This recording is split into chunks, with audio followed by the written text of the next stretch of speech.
আমার ভাইরা, এই যে কত মানুষের আর তো না জড়িয়ে আছে। তাহাজ্জুদের সময় দেখেছি মাঝে মাঝে রাত 3:30 4টার সময় যখন আমরা উঠতাম, মাওলানা মামুনুল হক আর আমি এক জায়গায় ছিলাম, হঠাৎ ওযু করার জন্য উঠে 2 তলা 3 তলা 4 তলা 5 তলা থেকে আওয়াজ আসতো, আহ কে গো?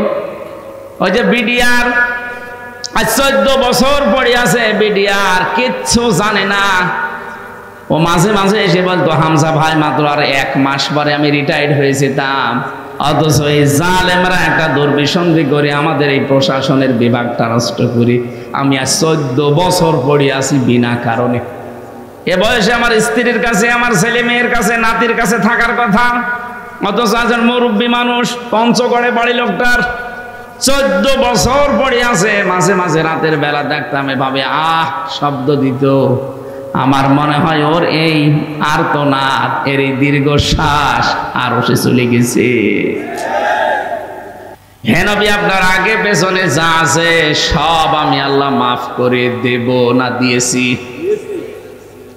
লিয়াগফিরা লাকাল্লাহু মা তাকদ্দামা মিন যামবিকা, সামনে পেছনে যা ছিল একটাও রাখি নাই। কোনো ভুল ত্রুটি যদি হয়েছে আমি আল্লাহ ওটা আর বাকি নেই, সবগুলো আমি মাফ করে দিয়েছি। ওয়ায়ুতিম্মু নি'মাতাহু আলাইকা, যত নিয়ামত আমি আল্লাহর আছে সব আপনাকে আমি দিয়ে দিয়েছি। আপনি কথা বুঝতেছেন? আল্লাহ যত নিয়ামত বানিয়েছেন সব আল্লাহ পাক নবীকে দিয়ে দিয়েছেন। শুধু এতটুকু আল্লাহ শেষ করেননি, ওয়ায়ুতিম্মু, এটা মোজারে, বর্তমান ভবিষ্যৎ, প্রেজেন্ট ফিউচার। যত নিয়ামত আল্লাহ পাক বানিয়েছেন কিয়ামত পর্যন্ত যত নিয়ামত দুনিয়াতে বানাবেন সব কিছু আমার নবীর নামে আল্লাহ উৎসর্গ করে দিয়েছে। ওয়াহদিয়াকা সিরাতাম মুস্তাকিমা, আপনাকে আমি আল্লাহ নিজে পথ দেখাচ্ছি, দেখাবো কিয়ামত পর্যন্ত। এই শব্দটা থাকবে কোরআনে। সিরাতাম মুস্তাকিমা, সরল এবং সঠিক যে পথ, শুধু সরল সঠিক পথ অর্থ হবে না, মুস্তাকিমা মানে স্থায়ী সরল পথ। ভালো করে শুনুন, নবীকে আল্লাহ যে পথ দিয়েছেন আজ ভালো আছে কালকে নষ্ট হয়ে যাবে এমন না। বিশ্ব নবীকে আল্লাহ হেদায়েতের যে পথ দেখিয়েছেন, একদিকে সরল এবং সোজা, আর একদিকে স্থায়ী। এই জন্য প্রতিদিন ফরজ নামাজও যারা পড়ে প্রত্যেক দিন 17 বার আল্লাহর কাছে বলা লাগে, কথা বলেন না কোন কোন করেন, মানে যার ভালো লাগে আস্তে করে চলে যাবে। কথা বলছেন কেন? আবার কথা বলে, হ্যাঁ এদিকে তাকান। কোন দিকে তাকিয়েছেন আপনি? একটা কথা বলবেন না, ভালো না লাগলে আস্তে করে চলে যাবেন। আর প্রসাব পায়খানা বাদ দিয়ে কেউ যেতেও পারবেন না। যাবেন মানে আপনি এসেছেন কেন? আর খুব বেশি যদি হয় বিড়ি খাওয়ার জন্য যাবেন না, অনেকে বিড়ির নেশা আছে, তখন ওরা ফতোয়া দিয়ে কি করবে? বিড়ি খেতে মনে চাইলে খেয়ে চলে আসবেন। আসবেন তো বছর? ঠিক ঠিক আছে, তার মানে এলাকায় সব চলে। এই ভাই মজাটা ড্রাইভারের কাছে নিয়ে আসেন তো, ফায়ার শিট লাগবে। আর এটা কার? এটা কার? এখানে ছেলে একদম মানুষের মাথার তা পাই দিয়েছেন কোন কারণে? আপনার বিবেকি মরে গেছে না? যান ড্রাইভারের বলে মশাটা নিয়ে আসেন, যদি পারেন, না পারলে বসেন। মানে জেলখানায় 3টা বছরে শরীরে বিভিন্ন রোগ হয়ে গেছে, ভেতরে মানে আছে খোলা পড়ে আছে, আমার শরীর আর সাপোর্ট করছে না। জোর করে এভাবে হয় না তো, ডায়াবেটিস অনেক বেশি। এই জন্যে আমিও পারি না, আপনারাও ছাড়েন না, আল্লাহু আকবার ওই রকম হয়ে গেছে। কোথায় সেই কি বলে সন্দ্বীপ থেকে দিনের বেলা ছিল ব্রাহ্মণবাড়িয়া কসবা, ওখান থেকে এখানে। আর রাস্তাঘাটে যে অবস্থা, আমার মনে হয় ওদেরকে যদি পেতাম আমি আজকে জবাই করতাম। শয়তান এমপি হয়েছে, এগুলো জবাই করে দেওয়াই ভালো ছিল। ও কারণে এমনি জাহান নামে যাবে। যারা এই যে রাস্তাঘাট তৈরি না করে বলে যে আমরা মানবতার সেবায় কাজ করি, কি সেবা করেছেন আপনি? এই যার যে মানবতার সেবা আবার কি আছে? একটা মসজিদ বানিয়ে দিলে খুব বেশি হলেও নয় 2000 লোক নামাজ পড়ে, কথা বলছেন এখানে। আর একটা রাস্তা বানিয়ে দিলে 2 লক্ষ মানুষ হাঁটাচলা করবে। 100টা মসজিদ বানানোর চাইতে একটা রাস্তা বানানো আল্লাহর কাছে অনেক ভালো। ও শয়তানরা এই কাজগুলোই করে না। এই জন্য রাস্তায় আমার মাত্র এই যে 60-70 কিলো পথ এখান থেকে এই কসবা, অথচ 4 ঘন্টা 10 মিনিটের উপর সময় লেগেছে এইটুকু সময় আসতে। এত খারাপ রাস্তা। সেই ফজরের নামাজ যখন পড়ি তখন থেকে বের হয়ে এই গাড়িতে শুধু মাঝখানে যে 1.5 ঘন্টা কথা বলেছি ওখানে এই, আর এই যে সারা রাত সারাদিন চলছে আমাদের এই গাড়ির উপর। এই জন্য শরীরও খবর গোছে না। এখন মনে হচ্ছে একটু শুলেই ঘুম আসি যাবে, শরীরের ভেতরে তো কিছু নেই। এরপরও যদি কেউ জ্বালান এইভাবে আপনারা ঝামেলা করলে আমি কিন্তু কথা ভুলে যাব। গুরুত্বপূর্ণ একটা বিষয় আজকে, এটা রজব মাস চলছে। রজব মাসে কিছু করণীয় আছে, কিছু বর্জনীয় আছে। এইগুলো আপনাকে কোরআন থেকে জানা লাগবে, হাদিস থেকে জানা লাগবে। আজকে এই জন্যই এসেছেন নাকি নাকি অন্য উদ্দেশ্য আছে আমাদের? না, রাসূলুল্লাহকে আল্লাহ যে পথ দিয়েছিলেন ওটা কি অস্থায়ী না স্থায়ী? কেমন স্থায়ী? আজ আছে কাল 2 দিন পরে রাস্তার মতো হয়ে যাবে কিয়ামত পর্যন্ত।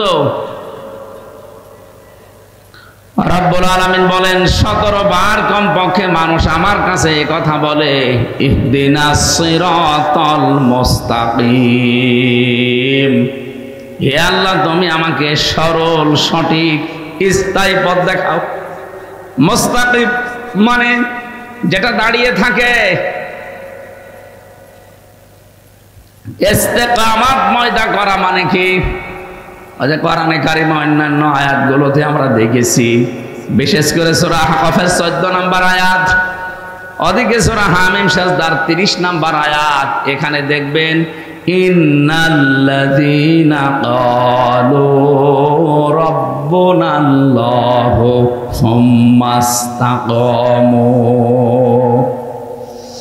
নিশ্চয় যারা কথা বলে আমাদের রব আল্লাহ আর এরপর টিকে থাকে। এখানে আল্লাহ কমও দিতে পারতেন, ইস্তেকামাত শব্দটা দিয়েছেন এই কারণে। কম মানে এমনি দাঁড়িয়ে থাকা, আর ইস্তেকামাত মানে দৃঢ়ভাবে দাঁড়িয়ে থাকা। আর এগুলো তৈরি হয় ওই সময় যখন মানুষ ঈমানের ওপরে পরীক্ষা দেয়। আমরা বাস্তবে বহু মানুষকে দেখেছি এই দেশে যারা সত্যি ঈমানের ওপরে পরীক্ষা দিয়েছে। এ মানুষগুলো জুলুম অত্যাচার স্টিম রোলার চলেছে, এরপরও তারা টিকে ছিল। শহীদ মীর কাশেম আলীর কথা শুনেছেন না? আমি তো নিজে কারারক্ষীর কাছে শুনেছিলাম। এই লোকটার 3 ঘন্টা পরে ফাঁসি হবে, অথচ তিনি বললেন যে আমি 2 ঘন্টা ঘুমালাম, 1 ঘন্টা আগে তুমি আমারে ডেকে দিও। কারারক্ষী কুতুবউদ্দিনের বাড়ি রাজবাড়ি, মাঝে মাঝে আমারে বলতো, হামজা ভাই এই লোকটা ঘুম আসলো কি করে? বললাম আপনি বুঝবেন না, আমি বুঝেছি ঘুম কেন এসেছিল। যারা এই কথা বলতে পারবে যে আমাদের রব আল্লাহ আর এর উপরে টিকে থাকতে পারবে দৃঢ়ভাবে, সুদৃঢ়ভাবে টিকে থাকতে পারবে, তাতানাজ্জালু আলাইহিমুল মালাইকা। তাতানাজ্জাল এটা মজারে, বর্তমান ভবিষ্যৎ প্রেজেন্ট ফিউচার। মালাকুন 1 বছর, মালাইকা বহু বছর। আল্লাহ বলেন এদের জন্য আমি বিপদে আপদে পড়লে ফেরেশতা পাঠাচ্ছি, পাঠাবো। 1টা 2টা না, হাজার হাজার ফেরেশতা তাদের কাছে আসবে। হয়তো ফেরেশতা নিজের সূরাতে আসবে অথবা অন্য কোন সূরত নিয়ে আসবে। আল্লাহ তাখাফু ওয়ালা তাহজানু, তারা কানের কাছে এসে বলবে ভয় পাবেন না, কোনো চিন্তা নেই। আপনি ফাঁসির দড়ি দেখতে পাচ্ছেন, তাতে কি হয়েছে? আপনার ছেলে ব্যারিস্টার আরমান গুম হয়ে আছে, তাতে কি হয়েছে? আপনার স্ত্রী এখনো পর্যন্ত অসুস্থ, তাতে কি হয়েছে? কোনো চিন্তা নেই, সবগুলোর দায়িত্ব আল্লাহ নিয়ে নিয়েছে। এ কথা না বললে জীবনও এই লোকটার 2 ঘন্টা ঘুম আসা সম্ভব না। কারণ আমি এই 3 বছর তো দেখেছি, ওনারা 8-10 বছর, 10 বছর, 12 বছর হয়তো ফাঁসির কন্ডেম ছেলে ছিল। আমিও তো 3 বছর একাধারে ছিলাম। যোগাযোগ বিচ্ছিন্ন হয়ে থাকা যে কত কঠিন আমি নিজে টের পেয়েছি। জেলখানায় সবচাইতে বেশি চলে ঘুমের বড়ি। তা ওনারা ছিল, আমরা ছিলাম প্রায় এই এশিয়া মহাদেশের ভেতরে সবচেয়ে ভয়ঙ্কর জেল ওইটা কাশিমপুরের হাই সিকিউরিটি জেল যেটা বলে, ওখানে কোনো মায়া দয়া নেই। কোরআনে সূরা তাহরিমের ভেতরে পড়েছিলাম ওয়ায়ামুরুনা মা তাফআলুন। ওই মানুষ, ওই ফেরেশতাগুলো বোবা একদিকে, কালা একদিকে, অন্ধ আর একদিকে, শুধু মুগুর হাতে দিয়েছে, ওরা পিটাতেই থাকবে। আপনি বললেও কিছু শুনবে না, ওরা তো চোখেও দেখে না, কথাও বলতে পারে না। এইরকম ফেরেশতার হাতে মুগুর দিয়ে বলবে, আল্লাহ বলবে পিটা, পিটাতেই থাকবে। আল্লাহ যা আদেশ করেছে ওইটা ছাড়াও কিচ্ছু জানে না। তা আমরা মনে হয় এই 3টা বছর এইটাই দেখেছি, ও হাসিনা যা আদেশ করেছে ও তা ছাড়া কিছুই জানে না। ওর মনুষ্যত্ব মরে গিয়েছিল। না তো একটা মানুষকে 3.5 হাতে দিকে, এদিকে 1.5 হাত, এতটুকু জায়গায় 24 ঘন্টা তালাবদ্ধ করে রাখে, তো ওর বিবেক নেই? ওই জেলারের, ওই সোফারের, ওই আইজির, ওই পিজন আইজি যে ছিল ডিআইজি, ওর বিবেক ছিল না? ছিল, কিন্তু বিবেক মরে গেছে। আমার মনে হয় ফেরেশতার মতো, ওরে যা বলে দিয়েছে ও তাই করবে।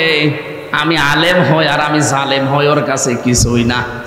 আমার নামের আগে যে একটা মাওলানা লেখা আছে, ওর কাছে কিছুই না। রাতের বেলা এসে 5-7 জন দেখতাম পাশের রুমে যারা আছে, এই ওঠেন, ওঠেন, এ কথা বলে কি করবো এখন? কি করব মানে চলে যাওয়া লাগবে, মনে হচ্ছে ছেড়ে দেবে আমারে। চোখ বেঁধে নেবে কালো কাপড় দিয়ে, হাত পেছনে হ্যান্ডকাপ দিয়ে বেঁধে দেয়, পায়ে ডান্ডা বেড়ি লাগিয়ে চলতে থাকে সারা রাত। কোথায় কোথায় ঘোরায় আল্লাহ জানে। হঠাৎ রাত 3টা বাজে, 4টা বাজে, চোখ খুলে দেবে, হাতের বেড়ি খুলে দেবে, পায়ের ডান্ডা বেড়ি খুলে দেবে। কোথায়? আমি গাজীপুর জঙ্গলে। এখানে কি বলে, তোরে ছেড়ে দিলাম, যা।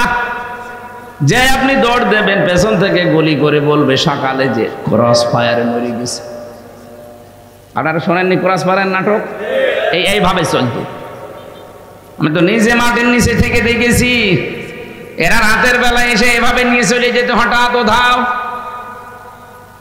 এই ছিল মানুষের জীবন। ওই লোকটা পড়ে আছে আজ 2 বছর, 5 বছর, 7 বছর। আমি শুনেছিলাম যারা আমার সাথে ছিল, ওরা বলেছে 14 বছরের মানুষ আমরা পেয়েছি।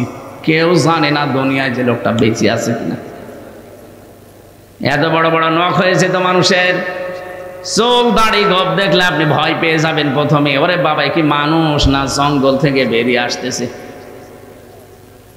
এরা দেওয়ালের সাথে আঙ্গুলের এই নখ দিয়ে খুশিয়ে ভাঙা ভাঙা অক্ষরে লিখে রাখতো, ভাই যদি বাইরে যেতে পারেন তবে একটু জানাবেন যে আমি বেঁচে আছি। কারণ বাইরে মানুষ জানেই না যে ও বেঁচে আছে। এমন কিছু মানুষকে জিজ্ঞাসা করতাম যে আপনার নাম কি, বলে কি, তার মানে ও নিজের নামও জানে না। তার মানে ওই নাম ধরে তো তাকে বছরের পর বছর ডাকা হয় না, ও নামও ভুলে গেছে।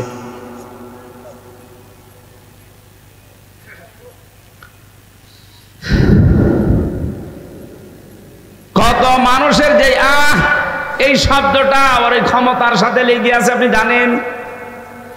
জালেমকে এমনি পালিয়েছে, ওর বংশটা এখন পালানো বংশ।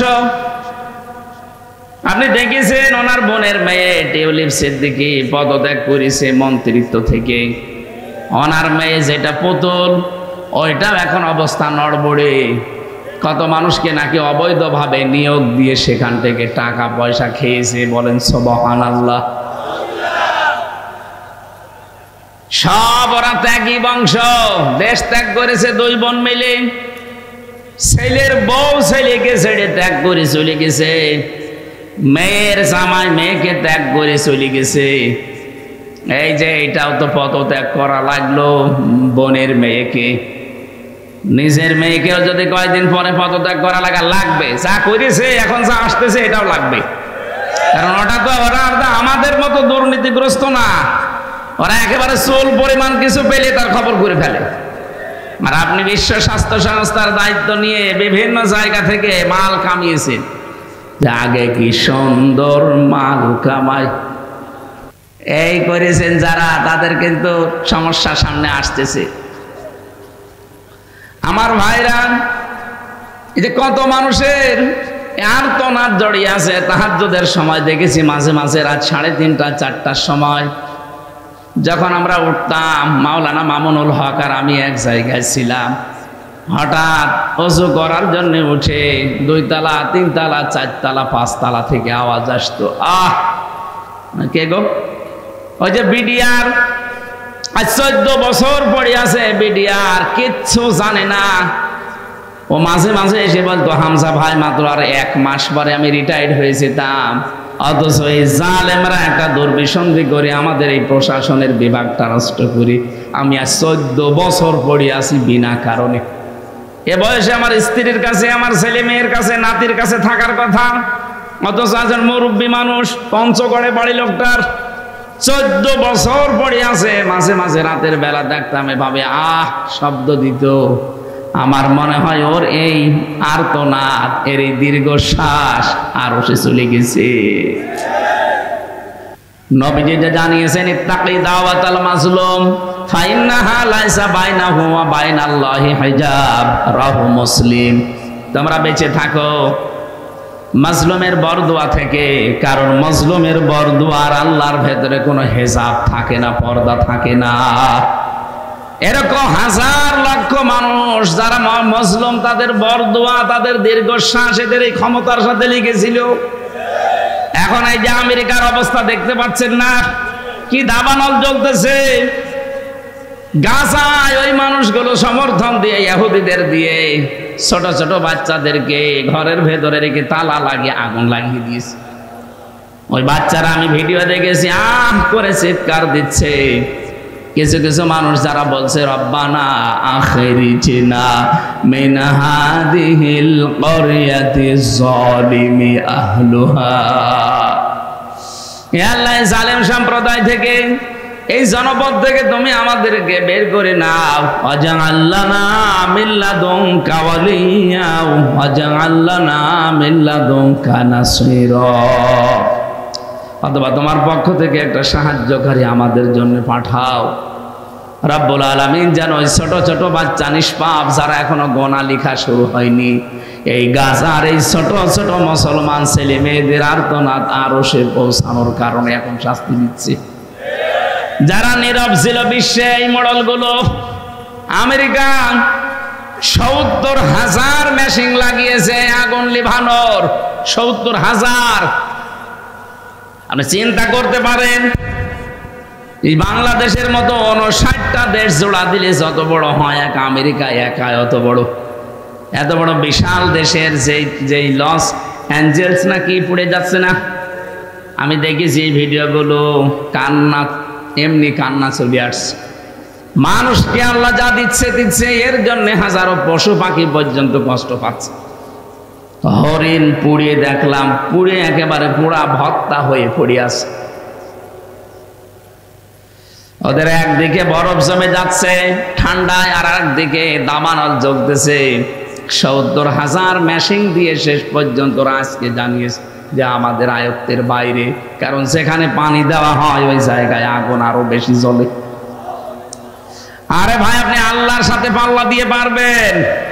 এটাকে দুনিয়ার কেউ করাচ্ছে? আল্লাহ নিজে করছেন। ইন্না বাদশা রব্বিকা লাশাদীদ, আল্লাহ বলেন আমার ধরা বড় শক্ত ধরা। এমনিতে আমি কাউকে কিছু বলি না, যদি একবার ধরি ওরে আমি আর ছাড়ি না।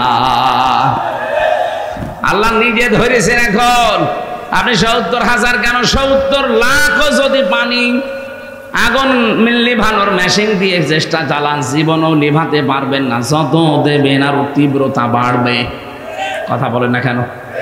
এখন শুনলাম যে বিভিন্ন মসজিদের ইমামদেরকে, খতিবদেরকে ডাক দিয়ে বলছে আমাদের আয়ত্তের বাইরে, আমাদের আর কিছু করার নেই, আপনারা এবার আজান দেন।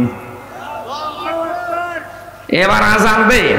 আজান দেওয়া মানুষগুলোকে ধরে ধরে আগুন দিয়ে পুড়িয়ে দিয়েছ, এখন ঠেলা টের পাও। আল্লাহ মনে আছে বাংলাদেশের জালেমদের ওপরও এরকম একটা প্রতিশোধ নিচ্ছে। আলেমদের মাথায় দড়ি দিয়ে যখন নিয়ে যেত তখন বলতো দেখ কেমন লাগে। এখন যখন নিয়ে যায় আদালতে আমরাও বলছি দেখ কেমন লাগে। যদিও শয়তানদেরকে এখনো পর্যন্ত আরামে রেখেছে। সেদিন এই গম চোরটা দেখলাম, এই কামরুল টাক, ও 4 তলায় দুলিয়েছে, এই জন্য এত বড় ইতরামি করো আমার সাথে। আরে শয়তান, আলেমদের মাথায় দড়ি দিয়ে ছাগলের মতো টেনে নিয়েছে, তো তখন কিছু বলনি। আর এখন 2 তলার কথা বলে 4 তলায় নিয়ে যায়, তোমার গরম, ওর মুখের উপরে দেওয়া দরকার 2 চাটি। শয়তানের শয়তান। এই দেশটাকে নষ্ট করার জন্য যারা ভূমিকা পালন করেছে, তার ভেতরে এটা একটা শয়তান। শিক্ষা ব্যবস্থা ধ্বংস করার জন্য যারা কাজ কাম করেছে, আপনার এই পাশের জেলা চাঁদপুরের একজন আর চট্টগ্রামের একজন, একেবারে শেষ করে দিয়েছে এই 2 জন। এর আগে সিলেটের একজন ছিল, ওটাও আর একটা শয়তান। ওদের শয়তান না কোনটা, প্রত্যেকটাই শয়তান। শয়তান মনে হয় 15.5 বছরের ছুটি নিয়েছিল, বলেছিল যে আমি আর শয়তানি কোথায় করব, আমার সাথে বড় বড় ভাই দেশে আছে, আমি বিয়ে চলে গেলাম অন্য দেশে। কে একটা যেন গল্প বলতো, ছোটকালে শুনতাম যে শয়তান একবার খুঁজে পাওয়া যাচ্ছে না, কোথায় আছে কোথায় আছে। ও শেষ পর্যন্ত খোঁজ খবর নিয়ে দেখা গেল বাংলাদেশ নামে একটা দেশে বঙ্গবন্ধু শেখ মুজিবুর রহমানের পা ধরে পড়ে আছে। কে তুমি এখানে? বলে আমি শুধু আদম আর হাওয়াকে ধোকা দিতে গিয়ে আমার ঘাম ঝরে গেছে। আরে তো আমার বড় উস্তাদ, এ ধোকা দিয়েছে 7.5 কোটি মানুষকে, আমি মাত্র 2 জনকে ধোকা দিতে গিয়ে জীবন আমার শেষ। এটা তো আমার বড় উস্তাদ নাম, যে 7.5 কোটি মানুষ ধোকা দিয়ে বোকা বানিয়ে আজ বসে আছে। আমি যদি এখন কাউকে উস্তাদ মানি, তো এইটাই আমার বড় উস্তাদ।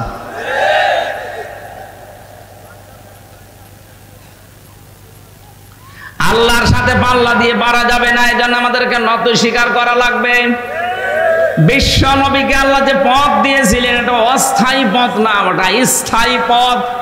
আমরা আল্লাহর কাছে 17 বার প্রতিদিন চাই, আল্লাহ তুমি আমাদেরকে ইহদিনাস সিরাতাল মুস্তাকিম, আমাকে সরল এবং সঠিক পথ দেখাও। রব্বুল আলামিন বলেন, আগের কথা শোনার পরে তোর তো মনে হচ্ছে সরল সঠিক পথে তুই আছিস, তুই তো হেদায়েতের উপরে আছিস বলে মনে হয়, কারণ তুই প্রশংসা করলি আমি আল্লাহর। আলহামদুলিল্লাহি রাব্বিল আলামিন আর রহমানির রহিম মালিকি ইয়াউমিদ্দিন, এই কথাগুলো সব প্রশংসা না? এক কথা বোঝেন? এতগুলো এটা একটু সরিয়ে দিন তো সামনে। প্রশংসা করার ধরন দেখে আমার মনে হচ্ছে তুই তো ভালো পথে আছিস, আবার সরল সোজা পথ কোনটা? আপনি জানো নিচের থেকেই বললেন আল্লাহ ইয়্যাকা না'বুদু ওয়া ইয়্যাকা নাস্তাঈন, হে আল্লাহ তোমার কাছে আমি সরল সোজা পথ চাই, আমি কিন্তু যে সে না, আমি তোমার বান্দা। আমি তোমার কি? আমি তোমার বান্দা, আমি স্বীকৃতি দিলাম। আজ অনেক মানুষ দেখি আল্লাহর বান্দার পরিবর্তে বিভিন্ন পীর সাহেবের গোলামের কথা পরিচয় দেয়, বলে আমি অমুক পীরের গোলাম। এটা জায়েজ নেই। যারা বলেন হয়তো না বুঝে বলেন, আপনি এখনই তওবা করেন। এই পৃথিবীতে আমরা কারো বান্দা না, আমরা রাসূলুল্লাহর বান্দাও না। বান্দা কার? এই শব্দটা কত দামি জানেন? বান্দা, আব্দুল, এটা আল্লাহ নিজে আমাদের নবীকে নাম ধরে দিয়েছেন। ওয়াইন কুনতুম ফি রাইবিম মিম্মা নাযালনা আলা আবদিনা, এই যে আব্দুল শব্দটা এত আদরের, এত ভালোবাসার, আমরা ওই শব্দটাই নামাজে বারবার আল্লাহকে শোনাই। ইয়্যাকা না'বুদু, হে আল্লাহ তুমি আমাকে চিনতে পারোনি, আমি তোমার দাস, তোমার গোলাম, বান্দা, আমি তোমারই ইবাদত করি। ওয়া ইয়্যাকা নাস্তাঈন, তোমার কাছে সাহায্য চাই। স্বাভাবিকভাবেই যেন মনে হচ্ছে আল্লাহ আমার সামনে দাঁড়িয়ে জিজ্ঞাসা করছে, হামজা তোমার বান্দার স্বীকৃতি দিলে, এতগুলো প্রশংসা করলে, আমি আল্লাহর কি দেব তোমারে বলো দেখি। তখন আমরা সরল সোজা এবং স্থায়ী মুস্তাকিমের পথ চেয়েছি। বলেন বলেন, এটা চাইলেই শেষ হয়ে গেছে। আল্লাহ যেন প্রশ্নবোধক চিহ্ন দিচ্ছে। সিরাতে মুস্তাকিম কি এটা? আল্লাহ যেন আমাকে জিজ্ঞাসা করছে কি এটা। এখন আমি নিজের থেকে বলছি, আল্লাহ সিরাতাল্লাযীনা আন'আমতা আলাইহিম, আল্লাহ সিরাতে মুস্তাকিম তো ওইটা, ওদের পথ আমি চাচ্ছি যে এই পথে তুমি পুরস্কার দিয়েছো, যে পথের মানুষদেরকে তুমি এনাম দিয়েছো, পুরস্কৃত করেছো, ওদের পথ আমি চাই। আল্লাহ পাক বলছেন কারা তারা, আপনি নিজে পরিচয় দিয়েছেন, গায়রিল মাগদুবি আলাইহিম ওয়ালাদ-দাল্লিন, তাদের পথে তুমি চালাবে না যারা মাগদুব এবং দল্লিন, যারা অভিশপ্ত এবং পথভ্রষ্ট। এখানে দুইটা জাতির নাম আমরা জানি। এই ছেলে, জরুরি কাজ না থাকলে যাবেন না, একটু বসে। এখানে দুইটা জাতির নাম আমরা সকলে জানি, যে একটা ইহুদি আর একটা খ্রিস্টান।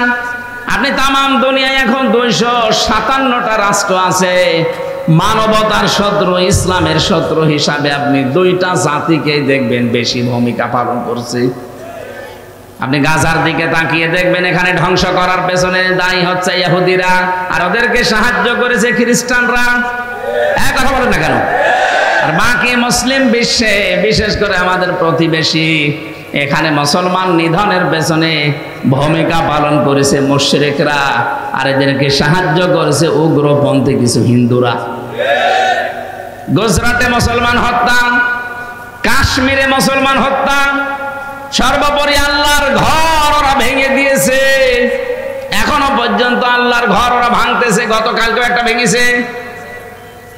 আমাদের প্রতিবেশী, এই কারণে আমরা সতর্ক করছি, যেহেতু আমাদের হাতে আপনাদের যাতে ক্ষমতা কম, এই জন্য সতর্ক করছি। প্রতিবেশী পাল্টানো যায় না, প্রতিবেশীর চরিত্র পাল্টাতে হয়। এই জন্য আশা করবো আপনাদের পূর্বপুরুষেরা আল্লাহর ঘর কাবা ধ্বংস করতে এসে তারা কাসফিম মাকুল হয়ে গেছে। কথা বলেন না কেন? আপনারা যা করছেন আপনাদেরকে আল্লাহ কাসফিম মাকুল বানিয়ে দেবে। এই জন্য আপনারা থামেন, হয়তো বুঝে হোক না বুঝে হোক, আবেগে এক শয়তানের পামে আপনারা এটা করছেন। এক শয়তান হাওয়া দেয় আর আপনারা এটা করেন। একটা নির্ভেজাল টাটকা শয়তান ওই মোদিটা, কত মুসলমানের রক্ত ওর হাতে লেগে আছে আপনি জানেন, আর আপনি আর জায়গা পেলেন না যাওয়ার, ওর কাছে গিয়েছেন। তামাম দুনিয়ার 257টা রাষ্ট্র এই ময়লার বস্তা কেউ নেয়নি, মোদি নিয়েছে। এটা ময়লার বস্তা না? বলেন তো ওই মহিলারে কেউ কাজের লোক রাখবে না? আমার তো সম্ভব না।